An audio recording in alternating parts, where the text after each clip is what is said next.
Hello friends, मैं सुजीत कुमार और आप देख रहे हैं आपका अपना YouTube channel S Kumar gardening. आज हम क्रिसैंथेमम के प्लांट के विषय में बात करेंगे कि जब आपका क्रिसैंथेमम का पौधा फ्लावरिंग पे आ जाए, बड्स उसमें बनने लगें, तो उसमें खाद वगैरह क्या देंगे आप और उसकी केयर कैसे करेंगे, इसी टॉपिक पे आज हम बात करेंगे।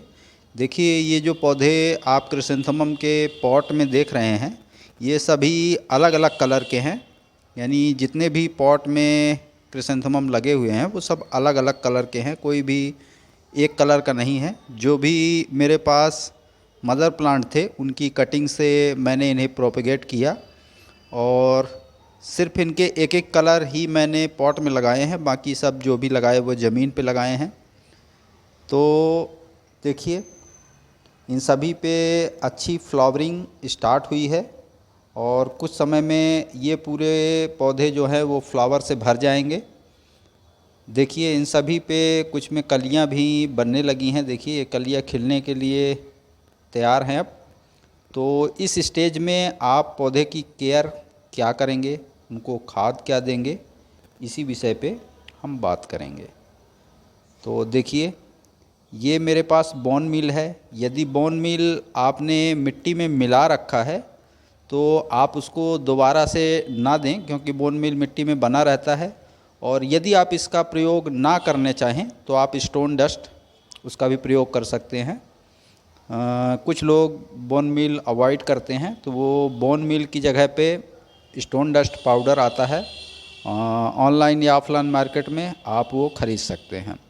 फ्लावरिंग के स्टेज में आपने यदि अपनी मिट्टी को बढ़िया शक्तिशाली बना के अपने पौधे प्लांट किए हैं तो फ्लावरिंग स्टेज में आपको डीएपी के 20 से 25 दाने आपको पॉट में देने होंगे, क्योंकि यह पौधे को जो भी खाना वगैरह हम देते हैं वो आप ही उन्हें देंगे। क्योंकि यदि ये ज़मीन पे लगे होते तो ये अपने पोषक तत्वों की पूर्ति ज़मीन में अपने आप कर लेते हैं। कुछ पौधे मैं आपको ज़मीन पे लगे भी दिखाऊंगा, इसी वीडियो में आप बने रहें।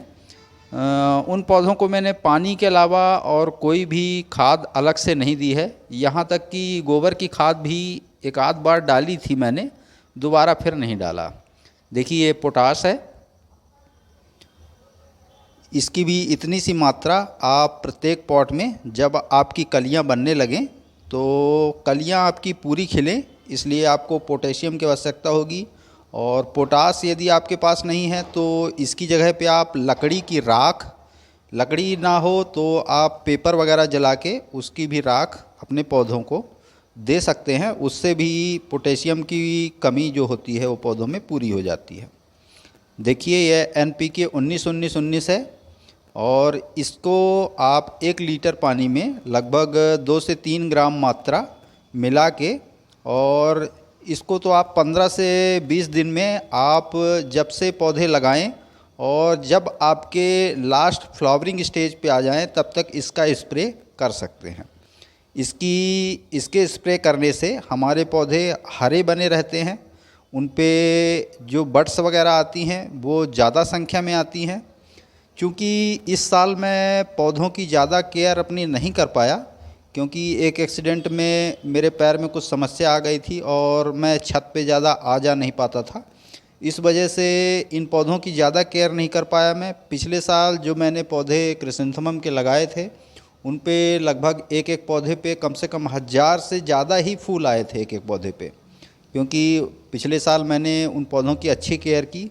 और इस बार चूँकि मैं केयर नहीं कर पाया, फिर भी इन पे फ्लावरिंग कम नहीं है। हाँ, उसकी पिछले साल की अपेक्षा लगभग आधी है, मगर कोई बात नहीं, क्योंकि मैंने जितना उनका केयर किया उसका उतना रिजल्ट मुझे मिल रहा है। तो देखिए, NPK 19-19-19, इसको जब तक आपकी कलियां फ्लावरिंग में ना आ जाएं तब तक आप 15 से 20 दिन में एक बार इसका स्प्रे बॉटल से, या स्प्रे बॉटल आपके पास ना हो तो कोई भी बॉटल उसके ढक्कन में आप छेद कर लीजिए, छोटे छोटे महीन महीन, और उसके द्वारा भी आप स्प्रे अपने पौधे पे कर सकते हैं। तो देखिए, मेरे पास स्प्रे बॉटल है और आप इसे ऑनलाइन या ऑफलाइन मार्केट में 250 से 300 रुपये में ये आपको मिल जाएगी। आप एक बार ख़रीद लेंगे तो कई सालों तक ये चलती रहती है। तो देखिए इसका स्प्रे आप 15 से 20 दिन में एक बार अपने पौधे पे करते रहिए। और चूँकि इस स्टेज में आपके इसमें माहू वगैरह का भी प्रकोप आता है, तो उसके लिए आप नीम ऑयल या साफ़ या कोई भी फंगिसाइड पाउडर मिट्टी में भी दे दें और पौधे पे भी बीच बीच में स्प्रे करते रहें। एक चीज़ का ध्यान दें, पौधों में पानी जो डालें आप वो पौधों की पत्तियों में बिल्कुल ना डालें, बचा के उनको डालें, क्योंकि उससे फंगस इत्यादि का प्रकोप आपके पौधे पे हो सकता है। तो देखिए इस तरह आप स्प्रे इसका कर सकते हैं। और क्रिसेंथेमम अब पूरी फ्लावरिंग पे आ गया है और 1 महीने के अंदर अंदर ये लगभग जो भी कलियां हैं, इसमें कुछ कलियां अभी जो आपको दिख रही हैं, इसके अलावा और भी कलियां इस पे आएंगी, क्योंकि इसकी प्रत्येक पत्ते के बगल से एक डंडी निकलेगी और उन डंडियों से बड्स, तो एक बड्स जो निकलती है उसमें 3 से 4 कभी कभी 5 से 6 फ्लावर भी आते हैं। तो जो ऊपर ऊपर फ्लावरिंग देखिए अब स्टार्ट हो गई है और इस पे अभी भी और फ्लावरिंग आएगी। तो यदि इस स्टेज में आपने अपने पौधों को कि आपकी फ्लावरिंग हो चुकी है, आप यूं ही छोड़ देंगे, खाद वगैरह नहीं देंगे इनको सही ढंग से, तो जो बड्स इनमें अभी बननी है वो नहीं बनेंगी, क्योंकि गमलों में इनकी भोजन की उतनी पूर्ति नहीं हो पाती। तो इन्हें चूँकि भरपूर पोषण हमें बीच बीच में देते रहना पड़ता है। और मैंने इनको 2 से 3 बार सरसों की खली का लिक्विड फर्टिलाइज़र्स भी दिया है फ्लावरिंग के। अभी चूँकि अब मैं वीडियो बना रहा हूँ, अभी इस समय ये फ्लावरिंग स्टेज में है और अभी इतनी कड़ाके की ठंड नहीं पड़ रही है, वरना यदि पिछले साल तो कड़ाके की बहुत ठंड पड़ने लगी थी इस सीज़न में, तो सरसों की खली चूँकि गर्म होती है, तो आप अपने पौधों में 15 से 20 दिन में 100 ग्राम खली को आप 4 से 5 दिन के लिए फर्मेंटेशन के लिए छोड़ दीजिए पानी में डाल के, और फिर 100 ग्राम खली में जो भी आप 1 लीटर पानी मिला के, और उसको लगभग फिर 5 से 6 लीटर पानी उस पर मिला के, और प्रत्येक पौधे में लगभग 100 से 150 ग्राम, जब आपकी मिट्टी अच्छे से ऊपर की सूख जाए, तो पौधे हल्के हल्के आपको लगे कि अभी पानी की आवश्यकता है, तो उस स्टेज में आप इन पौधों को सरसों की खली का लिक्विड फर्टिलाइज़र्स अपने बीच बीच में पौधों को देते रहिए। 15 से 20 दिन में, जल्दी जल्दी आपको नहीं देना है, 15 से 20 दिन में यह प्रक्रिया आपको अपनानी है। तो देखिए ये पौधे जो हैं जिनकी बात मैंने की थी, ये ज़मीन पे लगे पौधे हैं। इनको मैंने एक बार गोबर की खाद हल्की डाल के और लगा दिया था, और उसके बाद कोई भी फर्टिलाइज़र्स मैंने नहीं दिया। इन पे सिर्फ साफ फंगिसाइड का मैंने स्प्रे 1-2 बार किया था। तो देखिए कितने विकसित हुए हैं। यहाँ पे 3 पौधे लगे हुए हैं और फुल ब्लूम पे हैं, और एक एक पौधे पे देखिए कम से कम 1000 से ज़्यादा ही बड्स फ्लावर हमको मिलेंगे इन पौधों पे, क्योंकि ये ज़मीन पे लगे हैं और इनको पोषक तत्व तो ज़मीन से अच्छी तरह मिल रहे हैं। तो आशा करता हूँ क्रिसेंथेमम या गुलदावली के विषय में दी गई यह जानकारी आपको अच्छी लगी होगी। अच्छी लगी तो लाइक करिए, कमेंट करिए, अपने गार्डनिंग लविंग दोस्तों के साथ शेयर करिए, और यदि आप मेरे चैनल पर पहली बार आए हैं तो प्लीज़ चैनल को सब्सक्राइब जरूर करिए।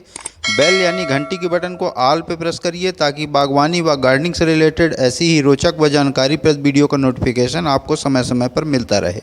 सब्सक्राइब जरूर करिए, क्योंकि उससे मुझे वीडियो बनाने का मोटिवेशन मिलता है। और ये देखिए ये पुरानी पीले कलर की गुलदावली का मदर प्लांट है। इस पे ये एक ही पौधा है और इस पे कम से कम 2 से 3 हज़ार बड्स होंगी, और अब ये फ्लावरिंग पे आएगा, बहुत सुंदर दिखेगा।